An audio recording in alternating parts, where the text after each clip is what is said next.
Dans le noir, plongé dans l'horreur.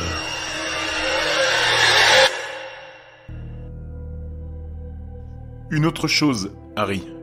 L'avocat s'est déplacé avec inconfort sur son siège. Le testament de mon père était étalé sur son énorme bureau. On m'a demandé de vous donner ceci. L'enveloppe qu'il m'a tendue était étonnamment lourde. « Qu'est-ce que c'est ?» ai-je demandé sans réfléchir. L'homme aux cheveux blancs et à la tenue soignée, en face de moi, a cligné des yeux, comme si je l'avais insulté. On m'a demandé de vous la remettre, Harry, et de ne pas regarder à l'intérieur. Je ne sais pas pourquoi, j'ai attendu d'être de retour dans le bureau silencieux de mon père pour ouvrir son paquet. Peut-être que je voulais juste avoir quelques portes entre moi et le reste du monde pour me couper de celui-ci. D'ailleurs, c'est ici que je me sentais le plus proche de lui. Le bureau était le sanctuaire de mon père, et les murs racontaient son histoire. Musicien, courtier en bourse, auteur, marin, inventeur, artiste. Mon père était un de ces chanceux qui semblaient avoir un don pour tout ce qu'il essayait. Je faisais de mon mieux pour me dire qu'il avait mené une vie riche et variée, que la mort était une chose naturelle qui arrivait à tout le monde. Mais je n'arrivais pas à y croire. Chaque fois que je regardais une photo de ce visage bronzé avec sa barbe poivre et sel et son sourire enchanteur, j'avais envie de le sentir se blottir contre mon cou, dans l'une de ces étreintes de nounours qu'il me faisait toujours quand je lui rendais visite. C'était comme si un voile était tombé entre nous, et la seule chose qui le reliait encore à moi était l'enveloppe. Je l'ai déchirée et j'ai versé son contenu dans ma main. Une note et une petite clé en argent. Simone de Beauvoir, 5e étagère, 3e en partant de la gauche, ton héritage. Mes yeux ont sauté sur l'étagère. J'ai tracé mon doigt le long des volumes reliés en cuir jusqu'à ce qu'il s'arrête à « Tous les hommes sont mortels ». Je l'ai sorti, feuilleté, rien. Aucun document caché dans la reliure ou entre les pages. Rien. J'ai vu une serrure dans le mur par l'espace que le livre de Simone de Beauvoir avait créé. J'ai glissé la clé en argent et, en un clic, la bibliothèque a pivoté vers l'extérieur. Une porte secrète ? Papa a toujours eu un côté excentrique. Pas seulement une porte secrète, mais un coffre-fort géant, ai-je réalisé en enjambant plusieurs centimètres de métal épais. J'ai regardé par-dessus mon épaule, paranoïaque à l'idée que l'étagère puisse se refermer et me piéger ici. J'ai tâtonné le long du mur jusqu'à ce que mes doigts effleurent un interrupteur. Des visages pâles, avec des yeux noirs, me fixaient sous tous les angles. Attendez, pas des visages, des masques. Au moins 50 masques étaient alignés sur les murs de cette pièce de la taille d'un placard. Fasciné, j'ai tendu la main pour en toucher un. Un demi-masque avec un nez crochu et des sourcils épais qui, pour une raison quelconque, me faisait penser à un vieux professeur de mathématiques. Sa surface était froide, lisse et dure comme du marbre, mais fine comme du papier. Les masques n'étaient pas faits d'un matériau que je reconnaissais, et il ne semblait pas y avoir un moyen de les attacher. Malgré cela, j'ai approché le masque du professeur de mon visage pour l'enfiler. J'ai eu l'étrange sensation de disparaître, puis plus rien. Le masque m'allait parfaitement. Craignant toujours que le masque ne tombe subitement, je me suis précipité dans les escaliers de la maison vide, jusqu'au miroir de l'ancienne chambre de mon père. Au début, je n'arrivais pas à croire ce que je voyais. Aucun masque n'apparaissait sur mon visage dans le miroir. Je l'ai enlevé, et le masque du professeur est apparu dans ma main. Je l'ai placé sur mon visage, le masque du professeur disparaissait. J'ai répété ce tour plusieurs fois, avec le même résultat. Pendant que je portais le masque, il semblait que personne d'autre que moi ne pouvait le percevoir, presque comme s'il s'était fondu dans mon visage. J'en ai frémi. Puis je me suis rendu compte que le miroir était suspendu à un angle de 88 degrés. Je l'ai remis en place, puis j'ai erré dans les couloirs tranquilles de mon père en réfléchissant. Les actions pétrolières ont historiquement montré une croissance de 12% à la fin du trimestre. Ne devrais-je pas investir ? Je pourrais utiliser l'argent que j'ai gagné pour acheter une nouvelle chaîne de distribution pour ma voiture, puisque la marque et le modèle que je possède ont statistiquement connu une défaillance de la distribution à peu près à mon kilométrage. J'avais une idée de ce qui se passait. Assis, tout excité au bureau de mon père, j'ai commencé à gribouiller sur n'importe quel papier brouillon, passant en revue toutes ces équations qui avaient été si pénibles à l'école. Au milieu de l'une d'elles, j'ai enlevé le masque. Et une fois de plus, j'étais perdu dans le mur des chiffres. En remettant le masque, je l'ai résolu facilement. Comment pourrais-je expliquer les semaines suivantes ? Non seulement j'avais trouvé les clés du succès de mon père, mais je pouvais même les utiliser moi-même. La question de savoir ce qu'étaient les masques ou d'où ils venaient m'a à peine effleuré l'esprit. Je pourrais le faire plus tard. Après avoir séduit Emma Shackle à la foire du comté en utilisant le masque d'un playboy champion de danse, les mots que j'avais toujours eu du mal à prononcer s'échappaient avec assurance des lèvres froides du masque du danseur.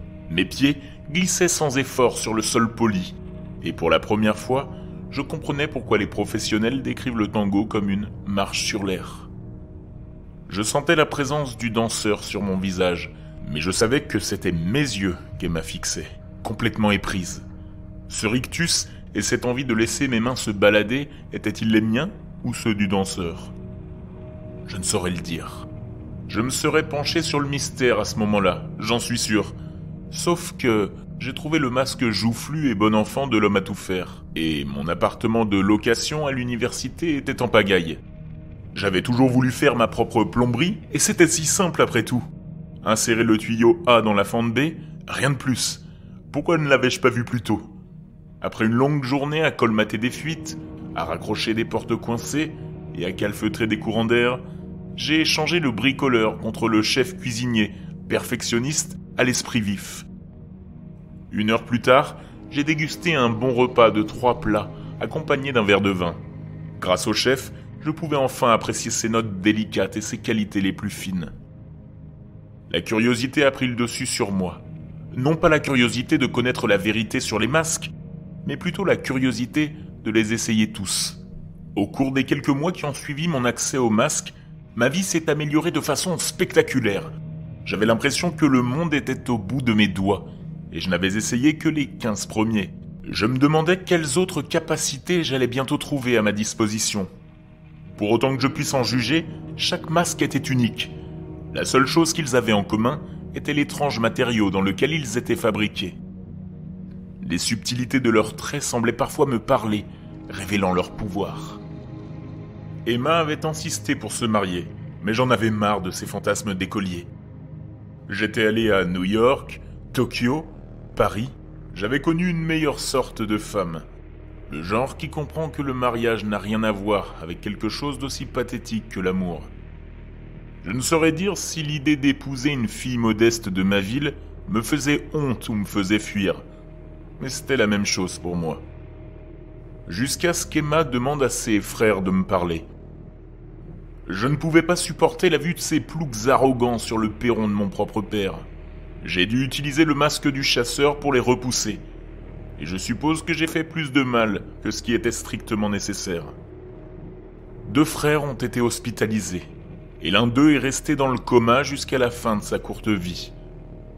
La police allait débarquer, j'en étais sûr, et j'ai donc paniqué. Qu'est-ce que je connaissais de la loi ? J'ai passé en revue masque après masque à la recherche d'un soupçon d'expertise juridique, jusqu'à ce que j'atteigne finalement le dernier, le 22. Au moment où le masque a touché mon visage, j'ai su que quelque chose était différent. J'ai levé les mains et les ai tournées devant mon visage, comme si je les regardais pour la première fois. J'ai ri de joie au fond de mes tripes, bien que je n'arrive pas à imaginer ce qui était drôle dans cette situation. Puis, j'ai regardé avec horreur mes propres doigts se déplacer vers les côtés de mon visage et me soulever pour être placé sur le mur, avec les autres. « Eh bien, jeune monsieur, bonne journée à vous. Je suppose que vous pourriez être mon arrière-arrière-petit-fils, m'a dit la chose qui portait mon corps. Vous avez déjà essayé les autres, n'est-ce pas ? Vous êtes allé vite. » Il a fait une pause, semblant prendre des informations de mon corps. « Il semble que tu te sois mis dans le pétrin. Pas grave, je vais engager un bon avocat comme tu aurais dû le faire. Ah, mais ne crains rien. Un jour, un autre jeune héritier viendra te décrocher du mur. Et pendant ce temps, les autres te confieront de grands secrets, en attendant ton tour.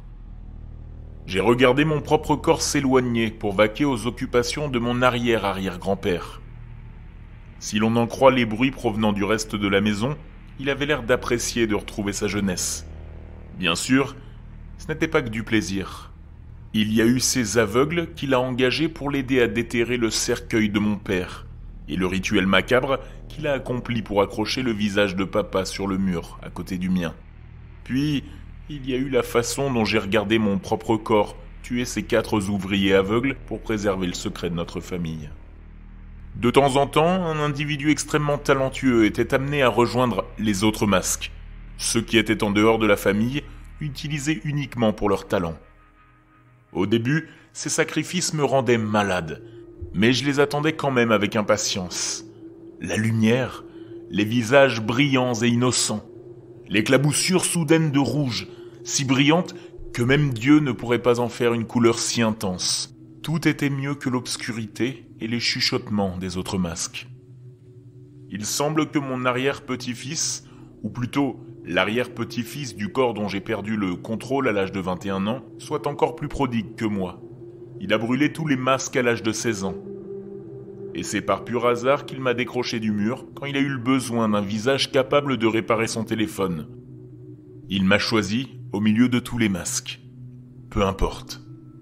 Toutes ces nouvelles technologies sont fascinantes. Je n'ose pas imaginer jusqu'où elles auront progressé lorsque mon petit-fils aura la chance de retrouver un corps chaud et vivant. Imaginez un peu, une machine électrique qui tape.